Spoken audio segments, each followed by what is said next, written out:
Hello everyone and welcome to Online Help Guide. Today in this video, I'm going to show you how to download or install Proton Mail app on Android. So without any further ado, let's dive right into it. Press on Play Store icon.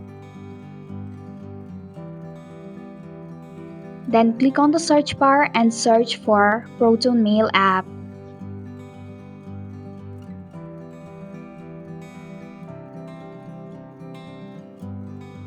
Click on the Proton Mail app. Then tap on the install button to begin the download process. The process might take some time. Then tap Open to launch the Proton Mail app.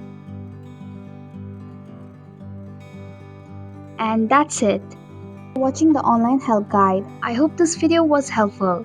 If it was, please hit the like button and comment if you have any questions or feedback. Also, if you are new to our channel, please subscribe and hit the bell icon so that you don't miss our upcoming videos.